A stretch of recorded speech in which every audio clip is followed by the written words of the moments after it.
Please, just pretend to hug me so I can escape." The desperate girl whispered to a stranger, completely unaware that this man was a billionaire who would change her life forever. Before we dive into the story, leave a comment below and tell us where you're watching from. Enjoy the story. The autumn rain lashed the sidewalks of downtown Boston, transforming the world into a blur of gray concrete and gleaming headlights.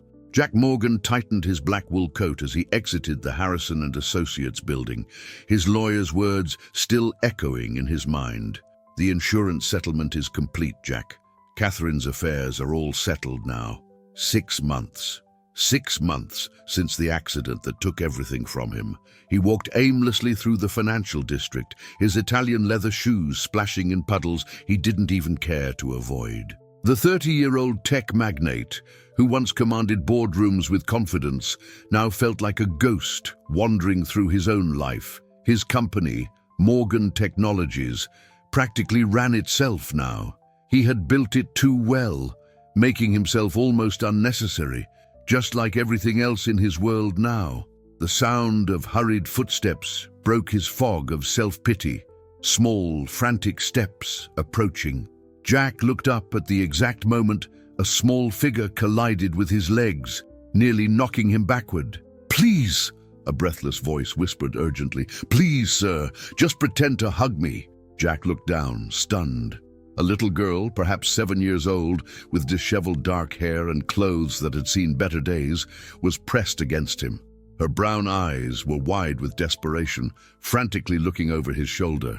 "There she is," a harsh voice shouted behind them. "Emma, come back here right now." The girl, Emma, looked up at Jack with pleading eyes. "Please," she whispered again, "just for a minute, pretend I'm your daughter." Something in her voice, something in those eyes that carried too much fear for a child, made the decision for Jack. Without thinking, he wrapped the trembling girl in his arms, pulling her close. "Emma, sweetheart," he said loudly, his voice carrying the authority he'd learned from years of business negotiations. "There you are. Daddy's been looking everywhere for you." 2 men in dark uniforms approached, their faces red and angry. Jack recognized them immediately. Private security from Riverside Children's Home, the overcrowded state facility in the South Side. "Sir," the taller guard gasped, "that's one of our residents. She ran away during outdoor time." Jack felt Emma's small hands grip his coat tighter. "I'm sorry," he said calmly, "but I think you're mistaken. This is my daughter, Emma Morgan." The guards exchanged uncertain glances. Jack's expensive suit, his confident posture, the way he naturally commanded the space around him, everything suggested a man accustomed to being believed without question. "Sir, we have records," the shorter guard began. "Are you questioning my identification of my own daughter?" Jack's voice carried enough steel to make both men step back. "Because if you are, I think my lawyers would be very interested to hear about it." The taller guard nervously cleared his throat. "Of course not, sir. We must have been mistaken. The girl we're looking for has darker hair." As the guards retreated, muttering apologies, Jack felt Emma's grip slowly relax, but she didn't let go. And something deep in his chest, something that had been frozen for months, began to crack. "Thank you," she whispered into his coat. Jack looked at this brave little girl, who had somehow stumbled into his life at the exact moment he was wondering if he had any reason to keep living. "You're welcome, Emma. But I think we need to talk."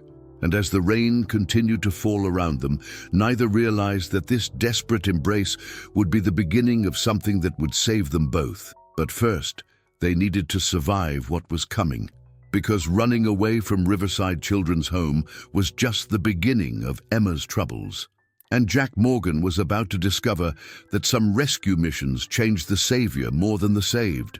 Jack guided Emma through the opulent lobby of the Four Seasons, aware of the curious glances from other guests.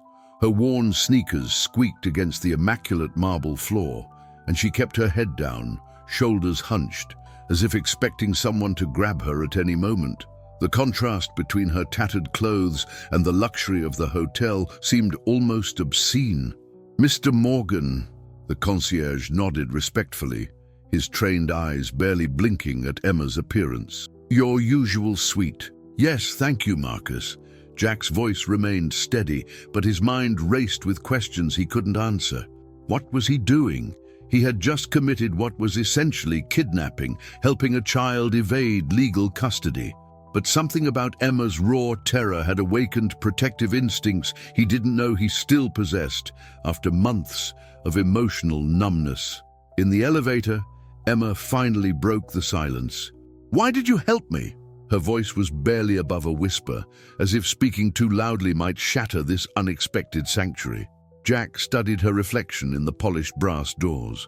Despite everything, the fear, the exhaustion, the obvious neglect, her chin maintained a stubborn tilt that painfully reminded him of Catherine. His late wife had possessed the same fierce determination, that refusal to back down even when the odds were impossible. "Why did you run away?" "They were going to separate me from Ethan," she whispered, her small hands closing into fists. "He's only 5 years old. He can't survive there without me. He has nightmares every night, and he won't eat if I'm not there to assure him he's safe." The elevator opened onto the penthouse floor with a soft chime. Jack's suite was a testament to his phenomenal success. Floor-to-ceiling windows with views of the grey waters of the Atlantic Ocean. Italian leather furniture that cost more than most people's cars. A gourmet kitchen he never used. Artwork worth millions adorning the walls. Emma stood frozen in the entryway, overwhelmed by opulence she had never imagined. "Who is Ethan?" Jack asked gently, leading her to the luxurious couch that could comfortably seat 8 people. "My little brother. We've been together at Riverside for 2 years since—" She stopped, her small hands twisting anxiously in her lap. "They said a family wants to adopt him, but not me. I'm too old. They said 7 years is too old. Nobody wants 7-year-olds who ask too many questions." Jack's chest tightened with an emotion he thought had died with Catherine. Righteous anger on behalf of someone else's pain. "And you've been taking care of him this whole time?" "Someone has to. He has nightmares about the fire, about Mom and Dad not being there anymore. He won't eat if I'm not there to remind him. He gets scared when the older kids are mean." Emma's voice broke, revealing the enormous weight this 7-year-old girl carried. "I can't let them take him away from me. He's all I have left in the whole world."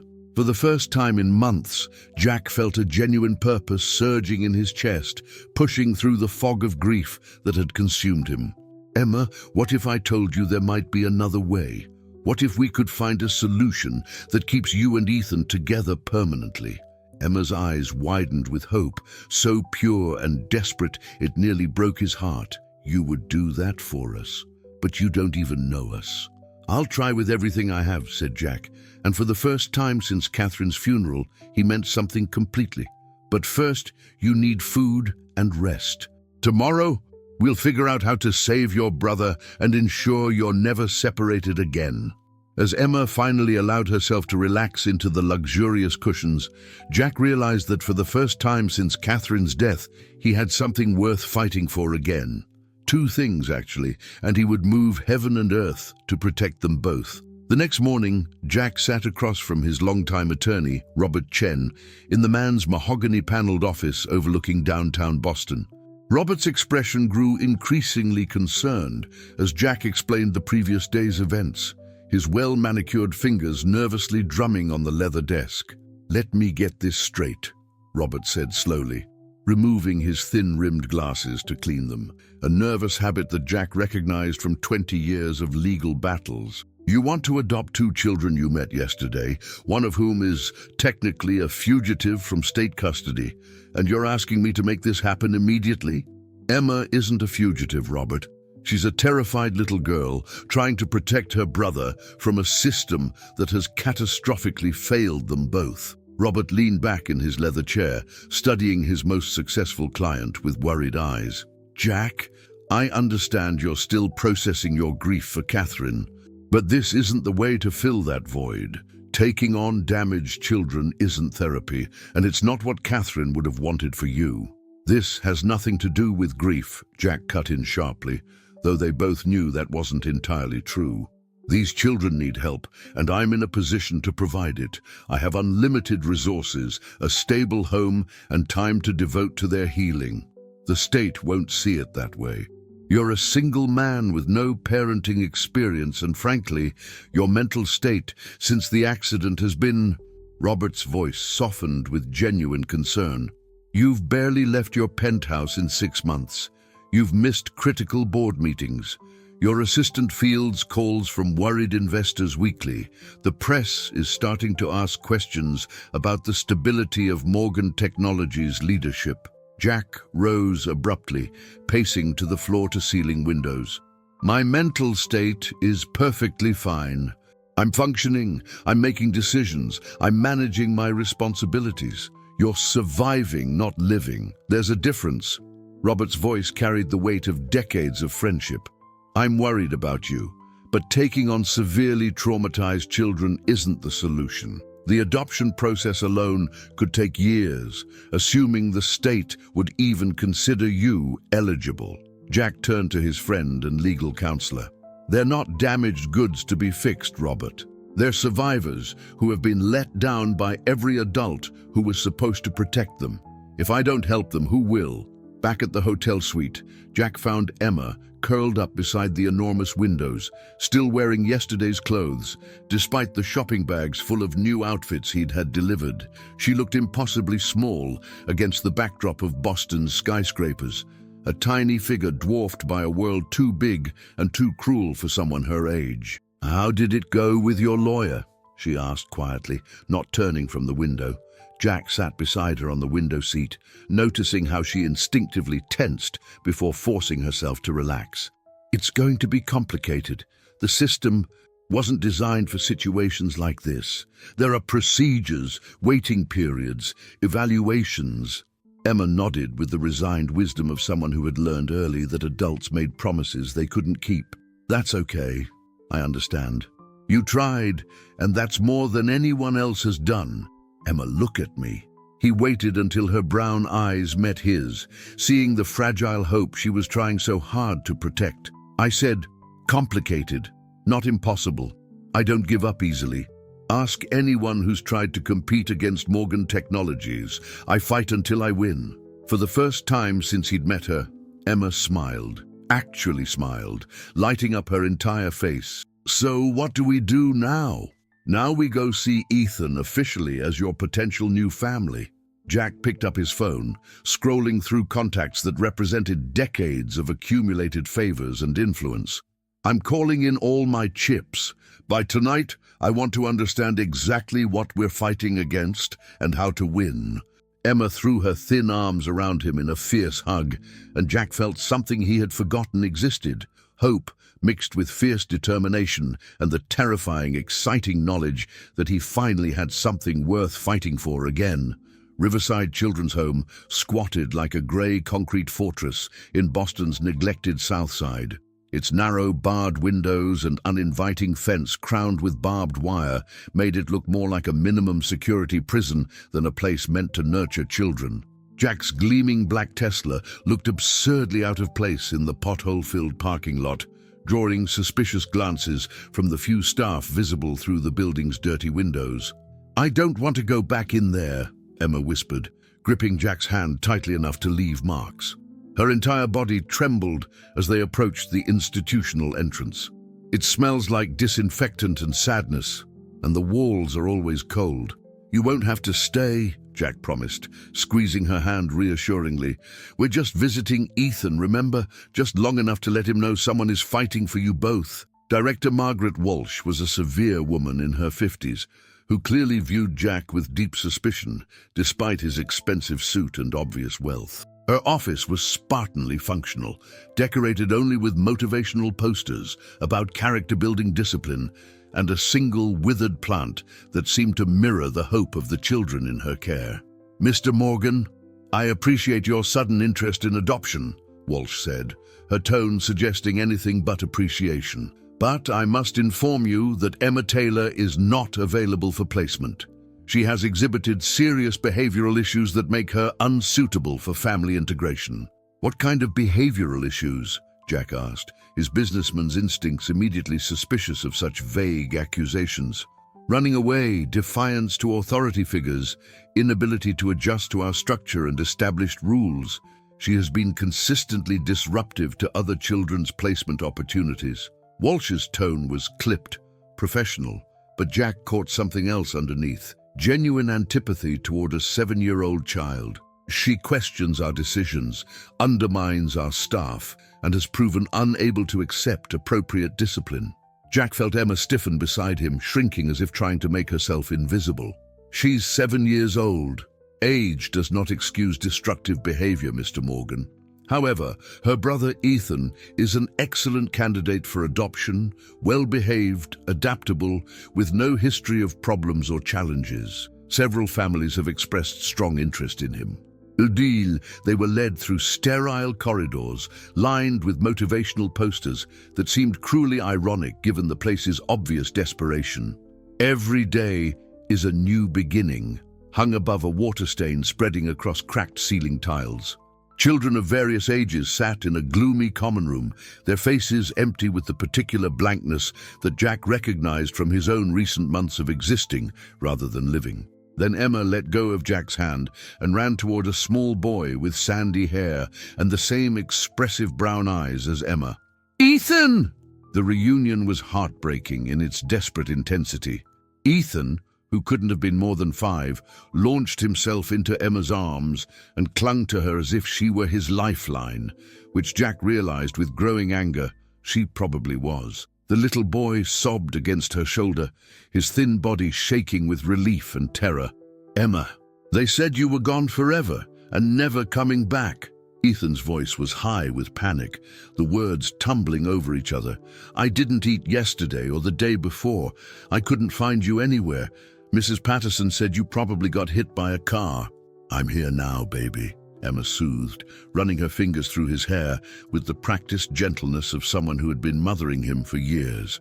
"I'm here, and I brought someone special to meet you." Director Walsh watched the reunion with obvious disapproval. As you can see, their codependence is highly problematic. Ethan needs to learn independence and appropriate attachment boundaries. "He needs his sister," Jack said firmly, watching Ethan cling to Emma as if she were the only solid thing in his world. "And I want to adopt both of them together as a family unit. That is absolutely impossible. Emma is unsuitable for placement due to her behavioral issues and inability to integrate into structured family environments. Emma is a 7-year-old girl who has been forced to mother her traumatized little brother because your institution failed to provide adequate care." Jack's voice carried the same relentless authority that had built his empire. "I'm prepared to provide both children with a loving home, excellent education, comprehensive therapy, and any resources they need to heal their trauma." Walsh's face hardened into ugly lines. "Mr. Morgan, I believe this meeting is over. You clearly don't understand the complexities of institutional childcare." As they prepared to leave, Ethan didn't loosen his grip on Emma, his small fingers tangled in her shirt. "Don't leave me again," he pleaded, tears streaming down his face. "I can't sleep without you. The nightmares come back." "I'll come back for you," Emma promised fiercely, her own tears falling freely. "I swear on Mom and Dad's graves, I'll come back for you. Mr. Jack is going to help us be a real family." Watching that desperate farewell, Jack made a decision that would change everything. He wasn't just going to adopt these children. He was going to systematically destroy the institution that had tortured them. 3 days later, Jack's private investigator, Janet Rodriguez, spread photographs and documents across the dining table like evidence at a crime scene. Emma was safely occupied at the hotel's supervised children's club. Jack had convinced her she needed to act like a normal child for a few hours while he planned their next moves in what was rapidly becoming a war. "You're not going to like what I found," Janet said grimly, her weathered face serious as she organized the damning evidence. Riverside Children's Home has been under state investigation for the past 18 months. Chronic understaffing, inadequate supervision, allegations of emotional abuse and financial irregularities that would make your accountant weep. Jack studied the photographs with growing horror. Overcrowded dormitories with children sleeping on floor mattresses, broken playground equipment held together with duct tape, children with vacant eyes, and the particular quietness that comes from having hope systematically crushed. Why hasn't this place been shut down? Politics and money, the usual suspects. Director Walsh has deep connections in the State Department. Her brother-in-law sits on the oversight committee. Plus, they're significantly cheaper than other facilities, so the state keeps sending children there to save budget money. Janet pointed to a particularly damning photo of children eating what looked like prison food. But here's where it gets interesting. 3 separate families have specifically requested Ethan Taylor for adoption in the past 6 months. All were informed that Emma was unavailable due to severe behavioral issues. Behavioral issues like protecting her brother and asking inconvenient questions. Exactly. I interviewed ex-employees who left in disgust. They painted a very different picture of Emma. Responsible, caring, actually helped younger children adapt to the facility. She taught some kids to read, mediated conflicts, even organized secret birthday celebrations with smuggled treats. Janet's expression darkened with professional anger. But she also asked too many questions about why siblings were being deliberately separated, why certain children received preferential treatment, why adoption processes kept failing.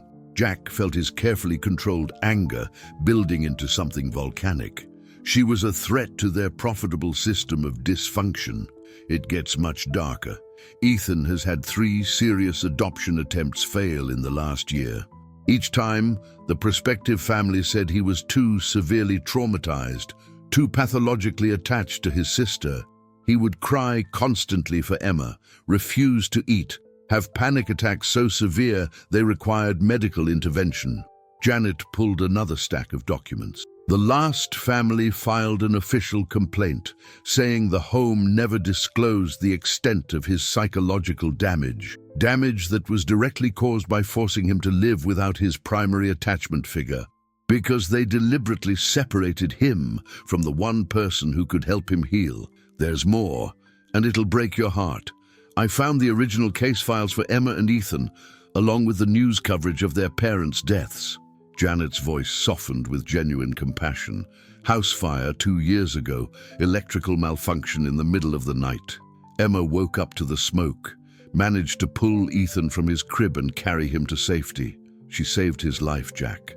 She was 5 years old and carried her 3-year-old brother through a burning house.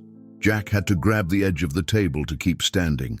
This 7-year-old girl had already lost everything once, had literally carried her brother through fire to safety, and had spent 2 years fighting to keep her family together in a system designed to separate them for profit. Janet, I need you to investigate deeper into everything. Walsh's finances, board member connections, state funding patterns, failed adoptions. If they want to play hardball with these children's lives, they're going to find out what real power looks like when it's properly motivated. When Emma returned that evening, chattering animatedly about making friends at the children's club, she found Jack on the phone with an army of allies. His corporate lawyer, venture capital contacts, investigative journalists, and 3 different child advocacy organizations. Is everything okay? She asked quietly, her newfound happiness dimming as she read the tension in his voice. Jack hung up and knelt to her level, taking her small hands in his. Emma, how would you feel about never having to worry about being separated from Ethan again? About having a real home where you're both safe and loved? Her eyes lit up with hope and terror in equal measure. What do you mean? Are you really going to be our dad? I mean, I'm going to make sure you and Ethan come home with me, where you belong, as my children. But I need you to trust me completely, because this fight is going to get very ugly before it gets better. Emma straightened her small shoulders with determination that reminded Jack of every successful battle he'd fought, every impossible deal he'd closed through the sheer refusal to accept defeat. I trust you more than anyone in the world. And I'm not afraid of ugly. I've been living in ugly for 2 whole years, and I'm ready to fight for something beautiful. Udiu, as Jack tucked Emma into the guest bedroom that night, reading her a story about families who stayed together no matter what. He had no idea that Director Walsh was already planning her vicious counterattack. The phone call that would threaten to destroy everything was coming in less than 12 hours. The call came at 6:47 in the morning, jolting Jack from the first genuinely peaceful sleep he'd had in months. Sleep that had come from finally having a purpose beyond mere survival. Mr. Morgan. The voice was official, cold, carrying the authority of law enforcement. This is Detective Sarah Martinez from the Boston Police Department. We need to speak with you immediately regarding Emma and Ethan Taylor. Jack's blood turned to ice water. The minors you've been illegally harboring. We need you and the girl to present yourselves at the police station immediately for questioning regarding charges of kidnapping, interference with legal custody, and child endangerment. An hour later, Jack sat in a sterile interrogation room that smelled of industrial cleaner and desperation. Emma pressed close to his side, both facing Detective Martinez, a no-nonsense woman in her 40s, and a sharp-faced woman introduced as Karen Phillips from Child Protective Services. Mr. Morgan, Detective Martinez began, consulting a thick file. You're in serious legal trouble. Interfering with legal custody, harboring a fugitive minor, potentially kidnapping charges that could result in decades in federal prison. I helped a frightened child who asked for protection. You helped a minor child evade legal authorities and legal guardianship, Phillips smoothly interrupted. Emma has been officially reported missing from state custody for 4 days. During this time, her brother Ethan has been placed with an approved foster family who can provide appropriate care. Emma audibly gasped, her small body going rigid with terror. No, you can't take Ethan away. I promised I'd come back for him. He can't survive without me. Emma. Phillips's voice took on a gently patronizing tone that made Jack's skin crawl. Sometimes promises can't be kept by children who don't understand adult responsibilities. Ethan is in a wonderful, stable home now, with people who can provide structure and proper care without the burden of an unstable sibling relationship. I provide proper care. Emma's voice cracked with desperate fury. I've been taking care of him since he was 3 years old. I saved him from the fire. He won't eat or sleep without me. He'll think I abandoned him. Jack felt anger rising in his chest like molten metal. Where exactly is Ethan right now? Phillips exchanged a meaningful look with Detective Martinez. That information is confidential for the child's protection. But I can assure you he is receiving excellent professional care from a thoroughly vetted family with extensive experience in childhood trauma. What family? What are their qualifications? How long have they been approved? Jack pressed, his business instincts screaming that something was fundamentally wrong with their evasions. Mr. Morgan, Detective Martinez leaned forward intimidatingly. Your primary concern should be avoiding serious criminal charges that could destroy your life and business empire. We're prepared to be lenient if you cooperate fully and return Emma to proper custody immediately, without further interference. Jack looked at Emma, who was trying so desperately to be brave. Her small fists clenched, white-knuckled in her lap, tears silently streaming down her cheeks. Everything in him rebelled against handing this child back to people who saw her as a problem to be eliminated, rather than a little girl to be loved and protected. I want to speak with my attorney immediately. Mr. Morgan, Phillips said with oily smoothness, dragging this out with expensive legal maneuvers will only further traumatize Emma and make her eventual reintegration into appropriate care much more difficult. Reintegration into what? A system that has systematically failed her from the moment she entered it. Phillips's professional mask slipped slightly, revealing something ugly underneath. The system works effectively for children who work with it constructively. Emma has consistently shown an inability to adapt to necessary structure and legitimate authority. Emma has shown consistent courage, protecting her brother in an environment that deliberately tried to destroy their family bond for financial convenience. "Mr. Morgan," Detective Martinez's tone became sharp and threatening. "You have exactly 10 minutes to decide. Cooperate fully now, and we'll consider this a regrettable misunderstanding. Continue to obstruct legal proceedings, and you'll be arrested for multiple crimes, including endangering a child."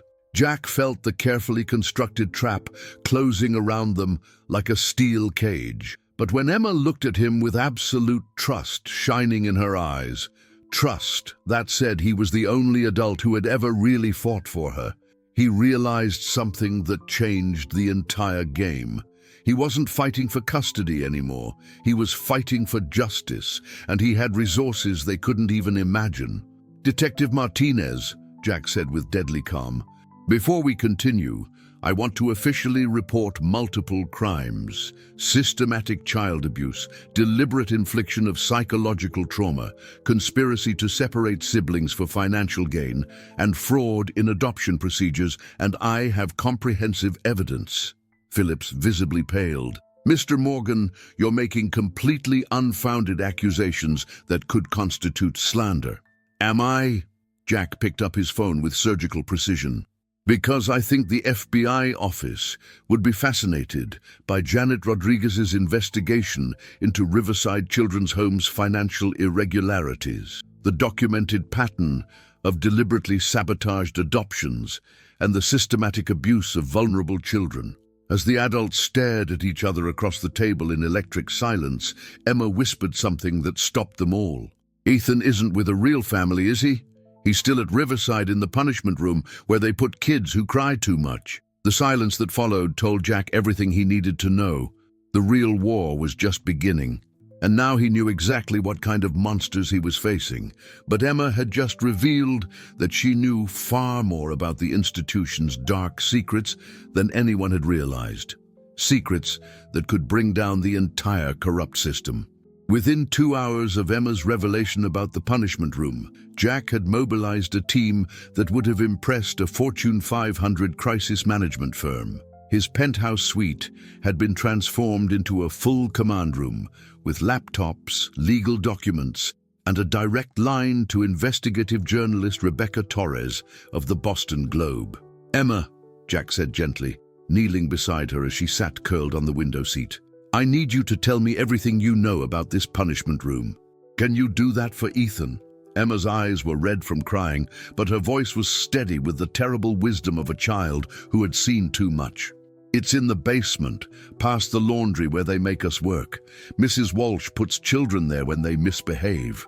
That means crying for their families or asking questions about why they can't call their relatives." She wiped her nose on her sleeve. "There are no windows, just a mattress on the floor and a bucket. They give you 1 meal a day and tell you to think about your behavior." Jack's hands closed into fists. "How long do children stay there?" "Depends on how sorry you act. Billy Martinez was in there for 5 days last month because he wouldn't stop asking about his grandmother. When he came out, he didn't speak for weeks." Emma's voice dropped to a whisper. "Ethan was in there 3 times before I learned how to stop them from taking him. That's why I have to ask so many questions and cause trouble. It keeps their attention on me instead of him." Rebecca Torres looked up from her laptop, her experienced journalist's face pale with shock. "Jack, if this is true, we're talking about systematic child abuse on a scale that could bring down the entire state oversight system. This isn't just institutional neglect, this is torture." Jack's phone vibrated with a message from Janet Rodriguez. "Emergency, found Ethan. Come now. Bringing reinforcements." 20 minutes later, Jack's convoy of black SUVs pulled up at Riverside Children's Home, followed closely by Rebecca's news van and 3 Child Protective Services vehicles that Janet had somehow convinced to join her impromptu raid. Director Walsh met them at the entrance, her face twisted with fury and panic. "You have no authority here, Morgan. This is harassment of a state institution." Jack approached Walsh, his voice deadly quiet. "Where is Ethan Taylor? That child is receiving appropriate disciplinary guidance for his behavioral issues." "Where is he?" Jack's roar echoed through the institutional corridors, making several children peer around doorways in terror and fascination. Janet appeared at his side, her face grim. Basement level, third room past the industrial washing machines. Jack, She shook her head. Just prepare yourself. The punishment room was everything Emma had described and worse. Ethan was sitting in a corner, thin arms wrapped around his knees, rocking slightly. He looked to have aged years in the 4 days since Jack had seen him, his face gaunt from dehydration and terror. When he saw the adults entering, he pressed himself further into the corner. "Please don't hurt me anymore," he whispered. "I'll be good. I won't cry for Emma anymore, I promise." Jack had never experienced anger like what filled him at that moment. This wasn't anger. It was a fundamental shift in his understanding of what he was capable of protecting and destroying. He knelt slowly beside Ethan, his voice infinitely gentle, despite the fury burning in his chest. "Ethan, do you remember me? I'm Jack, Emma's friend. She sent me to bring you home with her." Ethan's eyes widened with desperate hope. "Emma, is she really okay? They said she was dead, that she got hit by a car because she ran away. Emma is safe and waiting for you. She never stopped fighting to get back to you." Jack carefully extended his hand. "Would you like to see her now?"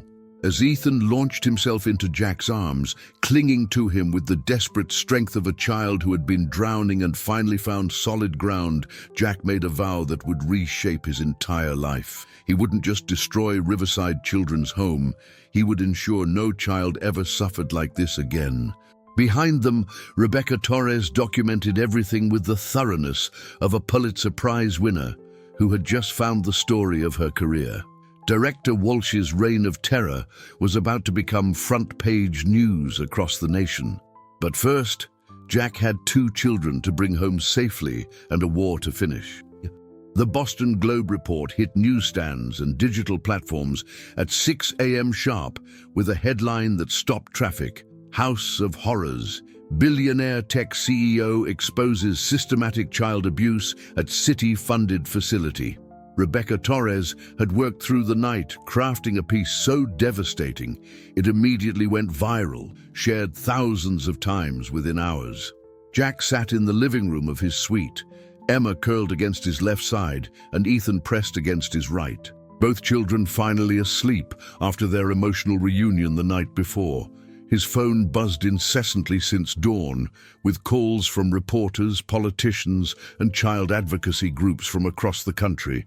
"Mr. Morgan," Rebecca's voice came through his Bluetooth earpiece. "CNN wants a live interview in 30 minutes. The governor's office is demanding an immediate investigation, and Director Walsh just called a press conference claiming you're mentally unstable and using these children as pawns in some grief-induced breakdown." Jack gently extricated himself from the sleeping children, covering them with blankets. "Let her try. Janet's evidence is bulletproof, and we have Ethan's medical records from last night's hospital assessment. Dehydration, malnutrition, and trauma responses that would be criminal if they happened to an adult prisoner." The morning show appearances were a masterclass in controlled fury. Jack sat before seasoned journalists, his manner calm and professional, but his words carrying the weight of absolute moral authority. When Walsh appeared on a competing network, claiming Emma was a disturbed child with a history of manipulation and lies, Jack's response was swift and devastating. Director Walsh is a woman who put a 5-year-old boy in solitary confinement for crying for his sister, he said directly to the camera. "I'll let the public decide who's manipulating whom here." By noon, protesters had gathered outside Riverside Children's Home, carrying signs reading, "Save our children," and "Close this house of horrors." Social media exploded with hashtags like "Justice for Emma and Ethan." Child welfare advocates across the country began calling for federal intervention. Dr. Patricia Williams, the child psychologist Jack had hired to assess both children, delivered her preliminary findings via video conference to his legal team. The trauma these children have experienced is profound and systematic. Emma exhibits hypervigilance, consistent with prolonged stress, and Ethan shows clear signs of institutional abuse syndrome. The fact that Emma has managed to maintain her protective instincts and emotional resilience is extraordinary. Emma stirred on the couch, blinking in the afternoon sunlight streaming through the floor-to-ceiling windows. "Is all this really happening because of us?" Jack sat beside her, gently smoothing her hair. "This is happening because brave little girls like you finally have someone with enough power to make the world listen. Are we in trouble?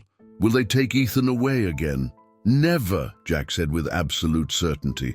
"I promise you, Emma, they will never separate you from Ethan again, not while I have breath in my body."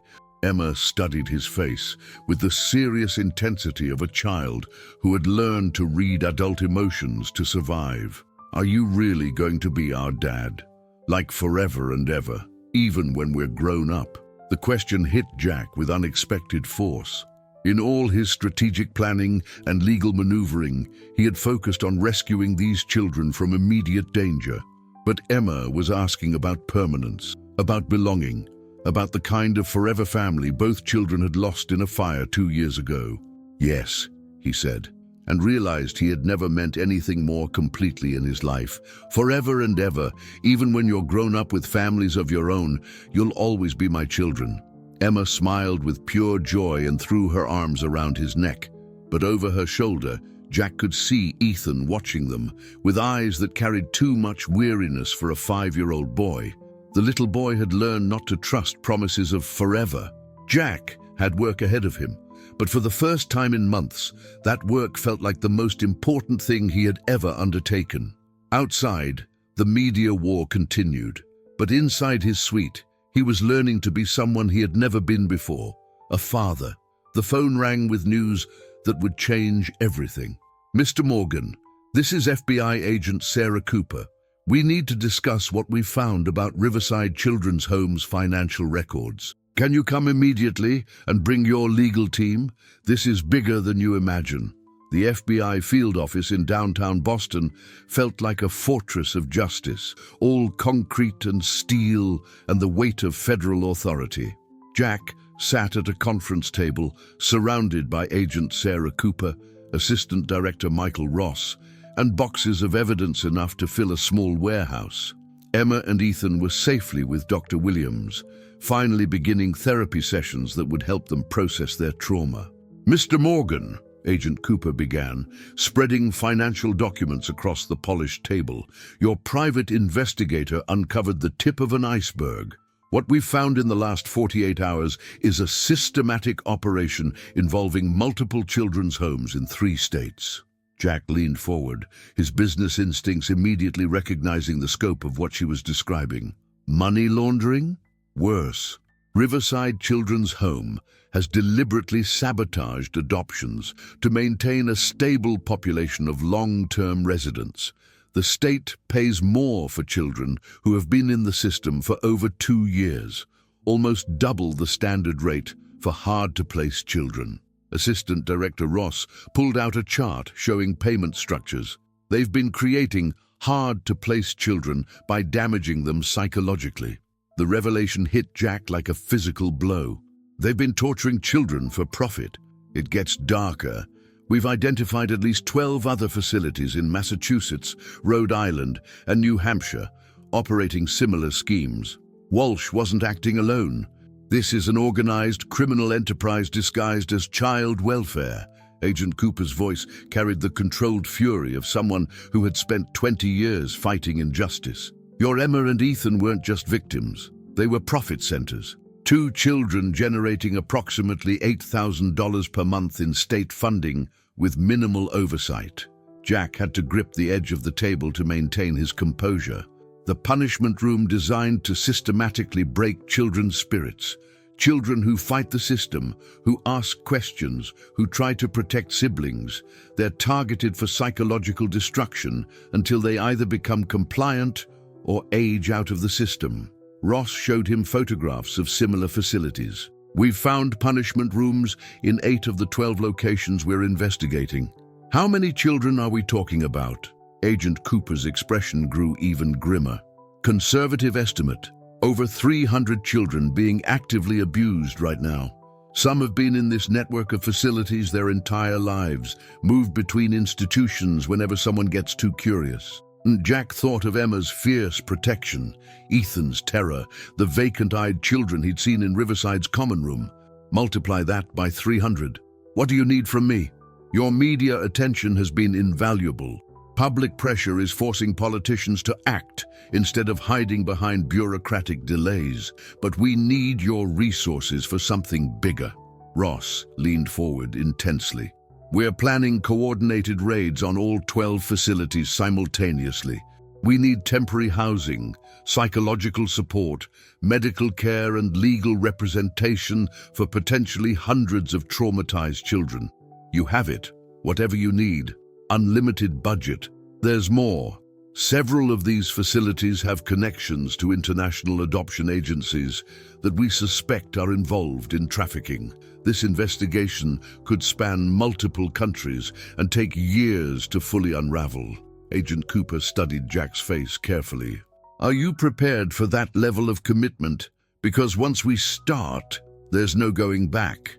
Jack thought about Emma secretly teaching younger children to read, about Ethan's desperate clinging after 4 days in solitary confinement, about the hundreds of children still trapped in similar hells across various states. Agent Cooper, 6 months ago, I was ready to give up on life completely. These children gave me a reason to fight again. You don't need to ask if I'm committed. You need to worry about keeping up with me. His phone vibrated with a message from Dr. Williams. Emergency session needed. Ethan has had a breakthrough. He's ready to tell us about the other children, the ones who didn't get out. The room fell into silence as Jack shared the message. Agent Cooper and Ross exchanged grim looks. Mr. Morgan, Ross said quietly, I think you need to prepare yourself. If Ethan has information about children who didn't get out, this investigation just became a potential murder case. As Jack rushed back to his suite to comfort 2 traumatized children who were about to become key witnesses in a federal criminal case, he realized that saving Emma and Ethan was just the beginning. They were about to expose a network of evil that extended far beyond anything he had imagined. But for the first time since Catherine's death, Jack Morgan felt truly alive, propelled by righteous fury and unconditional love for 2 children who deserved justice and safety. The war was expanding, but so was his army of allies, and Jack had never lost a war that mattered this much. Dr. Williams' office felt different when Jack arrived that evening, heavier somehow, as if the weight of terrible secrets had settled into the furniture itself. Emma was sitting in a corner chair, coloring with aggressive strokes, while Ethan was curled in Dr. Williams' lap, his small voice barely audible as he spoke into a digital recorder. Ethan has been incredibly brave today, Dr. Williams said quietly, her normally warm demeanor contained. But what he's shared, Jack, I've been treating traumatized children for 15 years, and I've never heard anything like this.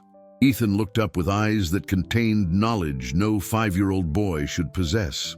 Mr. Jack, I told Dr. Patricia about the children who were taken away during the night, the ones who never came back. Jack's blood ran cold. Taken away, buddy?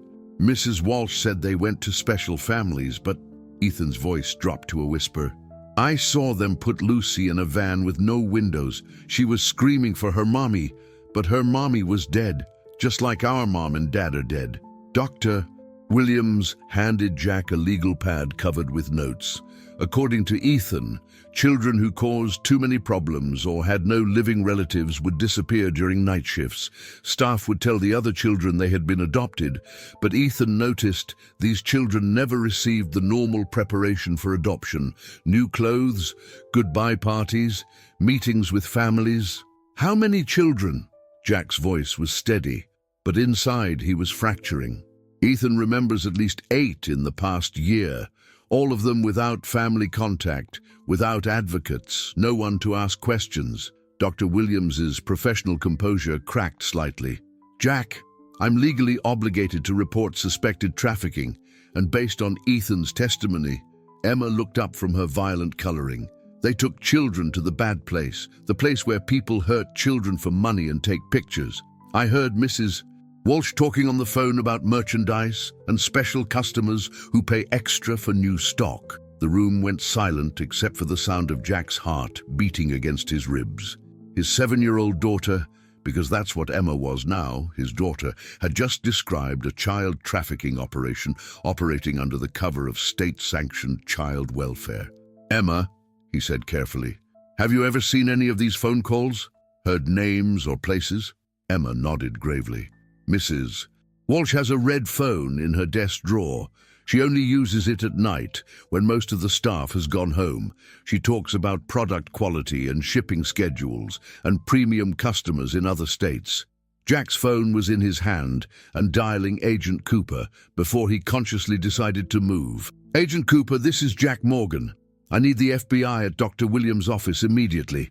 We have testimony about child trafficking, and I think Riverside Children's Home is a front for selling children." Indeed, when Agent Cooper arrived 30 minutes later with a specialized team of child interview specialists, the scope of the investigation exploded exponentially.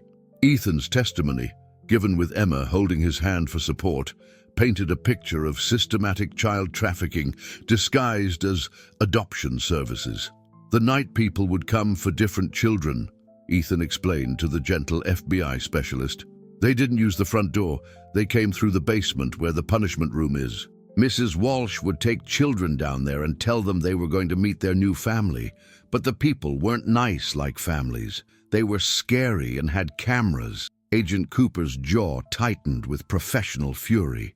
"Ethan, you're being incredibly brave. Can you remember anything about the people who came at night, what they looked like or what they said?"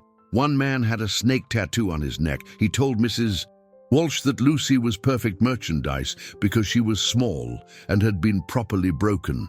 The clinical repetition of such horrible language from the mouth of a 5-year-old boy made everyone in the room flinch. Mrs. Walsh gave him money and he gave her money, and then they took Lucy away in the van. Dr. Williams had to leave to compose herself. Jack gathered both children in his arms, his voice fierce with protective love. "Emma, Ethan, I want you to listen to me very carefully. You will never, ever go back to that place. You're safe now, and you're my children forever. Do you understand?" Emma pressed her face against his chest. "Will you stop them from hurting other children like they hurt us?" "Yes," Jack said with absolute certainty. "We'll stop them. We'll save every child we can find, and we'll make sure the bad people never hurt anyone again."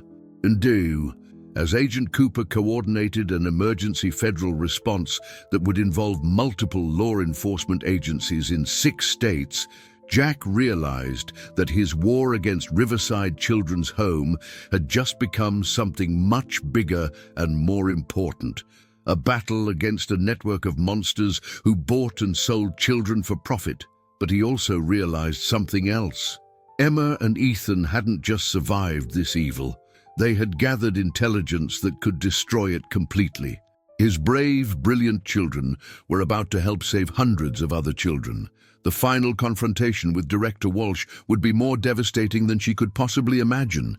The coordinated federal raids began at exactly 4:47 in the morning across 6 states, with FBI teams hitting 12 facilities connected to the trafficking network simultaneously. Jack watched from the command center that had been set up in his suite. Multiple screens showing live feeds from raid locations, while Emma and Ethan slept peacefully in the guest bedroom, finally safe under 24-hour federal protection. "Riverside is secure," Agent Cooper's voice crackled through the communication system. "Walsh is in custody, and we found the red phone Emma described, along with financial records that make the Pentagon budget look simple." And boom! On the main screen, Jack watched Director Walsh being led away in handcuffs, her face twisted with rage and disbelief. Children were being evacuated from the building, each receiving immediate medical attention and psychological assessment. Some were so traumatized they could barely speak. Others, like Emma had been, showed fierce protection toward younger victims. "Mr. Morgan," Assistant Director Ross called from across the room. "We need to discuss the immediate crisis. We have 237 children who need emergency placement, medical care, and trauma counseling. The state system is completely overwhelmed." Jack didn't hesitate. "I'm establishing the Catherine Morgan Foundation for Child Protection, effective immediately. We'll handle housing, medical care, psychological support, and legal advocacy for every child we rescue. Budget is unlimited." His assistant, Maria Santos, looked up from her laptop where she was coordinating with contractors and child welfare specialists across the country. "Jack, I've secured 3 hotels willing to provide safe, family-appropriate accommodations. St. Mary's Hospital is setting up a specialized trauma unit, and Dr. Williams has assembled a team of 40 child psychologists who can be here by tomorrow morning." Rebecca Torres, who had been given exclusive access to document the raids, approached Jack with her camera crew. "Jack, the footage we're getting from these facilities is going to change child welfare law forever. But I have to ask, how are Emma and Ethan handling being at the center of something so massive?" Jack looked toward the room where his children slept. "They're incredibly resilient, but they're still processing their own trauma. Emma keeps asking if she can help comfort the other rescued children, because she knows how frightening it is to be alone. Ethan draws all the children he remembers from Riverside and asks if they're safe now. And how are you handling becoming a father in the middle of a federal investigation?" For the first time in hours, Jack smiled genuinely. "6 months ago, I thought my life was over. Now I have 2 incredible children who have taught me that love and family aren't about biology.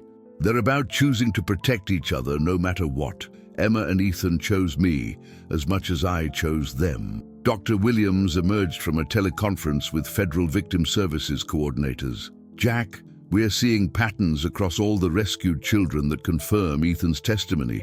Systematic psychological conditioning, deliberate trauma to make children compliant, and evidence of grooming for trafficking to clients in multiple countries." Agent Cooper's voice came back through the communicators. "We have positive IDs on 12 of the missing children Ethan remembered. They're alive, they're safe, and they're being reunited with surviving relatives where possible. Lucy, the girl Ethan specifically mentioned, is in protective custody and asking for the boy who remembered her name." Jack felt tears he didn't know he was holding. "Can we arrange for Ethan to speak with her? I think they both need to know they survived." "We're already coordinating that. But Jack, there's something else. We found Walsh's client list. This network was supplying children to buyers in 17 countries. We're talking about potential rescue operations from Asia to Europe to South America." The scope was staggering, but Jack felt something he hadn't experienced since Catherine's death. Absolute clarity of purpose. "Agent Cooper, you have unlimited resources from Morgan Technologies and the Catherine Morgan Foundation. Whatever it takes, however long it takes, we'll find every child and bring them home." Emma appeared in the doorway, rubbing sleepy eyes. "Mr. Jack, I heard voices. Are the other children okay?" Jack picked her up in his arms. "Yes, sweetheart. Because you and Ethan were so brave, we found many children who needed help just like you. Can we help them learn to feel safe again, like Dr. Patricia helped us?" "That's exactly what we're going to do," Jack promised, holding his daughter close while coordinating a global rescue operation. "We'll help each one of them find their way home." As dawn broke over Boston, painting the sky in shades of hope and new beginnings, Jack realized that tomorrow would bring the final confrontation with Director Walsh, the woman who had built an empire of suffering that Emma and Ethan's courage had finally toppled. But tonight, he was simply a father holding his daughter as they worked together to save others, and that felt like the most important job he had ever had. 6 months later, Jack sat in Judge Patricia Hamilton's chambers, watching Emma fidget with the collar of her new dress, while Ethan practiced writing his new name, Ethan Morgan, in the careful handwriting of a 5-year-old boy. The adoption hearing was scheduled to begin in 10 minutes, making official what had been true in their hearts since that rainy day, when a desperate little girl asked a stranger to pretend to hug her. "Mr. Morgan," Judge Hamilton said warmly, reviewing the extensive file before her. In 30 years on the bench, I've never seen an adoption case like this one. Emma and Ethan, do you understand what's happening today? Emma straightened with the composure she had developed through months of therapy and healing. Yes, Your Honor. Today, you're going to make it official that Mr. Jack is our dad forever, and we're going to be the Morgan family for real. Ethan looked up from his careful writing. And nobody can separate us again, right? Not even if I have nightmares or Emma asks too many questions. Judge Hamilton's eyes softened. That's right, Ethan. Today, you become a family forever, and no one can change that. The courtroom was filled with an unusual collection of witnesses. Agent Cooper and the FBI team who had become family friends, Dr. Williams, who had guided the three through months of healing, Rebecca Torres, whose Pulitzer Prize-winning coverage had triggered national child welfare reform, and dozens of children and families who had been rescued thanks to Emma and Ethan's courage. But Jack's eyes were drawn to the back row, where Director Margaret Walsh sat handcuffed between two federal officers. She faced life imprisonment for her role in the trafficking network, but Jack had requested her presence for reasons that went beyond legal procedures. Margaret Walsh, Judge Hamilton addressed the defendant directly, you've requested to make a statement before this adoption is finalized. The court will hear you, but I warn that any attempt to disrupt these proceedings will result in your immediate removal. Walsh rose slowly, her face gaunt after months in federal custody. When she spoke, her voice carried none of her former authority. I need these children to know something. She looked directly at Emma and Ethan, her eyes filling with tears. I convinced myself I was preparing you for the real world, that making you strong meant breaking you first. But watching the investigation, seeing what you accomplished, seeing the hundreds of children you saved, her voice broke completely. You were never broken. You were the strongest children I've ever known, and I was too damaged by my own childhood to recognize strength when I saw it. Emma rose from her chair, walked across the courtroom, and stopped directly in front of Walsh. The entire room held its breath as this 7-year-old girl confronted the woman who had tormented her for 2 years. Mrs. Walsh, Emma said quietly, I forgive you. Not because you deserve it, but because carrying hate makes you smaller, and I'm going to be too busy being happy to be small again. The silence that followed was profound and healing.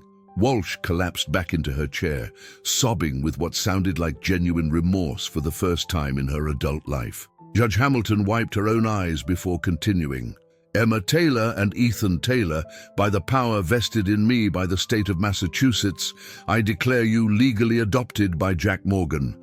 Your names are now Emma Morgan and Ethan Morgan, and you are forever members of the Morgan family. The courtroom erupted in applause and tears.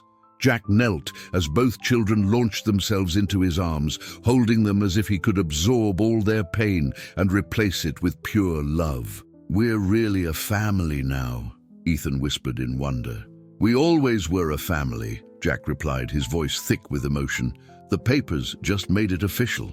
Later that evening, as they celebrated in their new home, a spacious house in Lincoln Park with a yard for playing and rooms for all the rescued children who regularly visited, Emma found Jack standing in his study, looking at a photograph on his desk.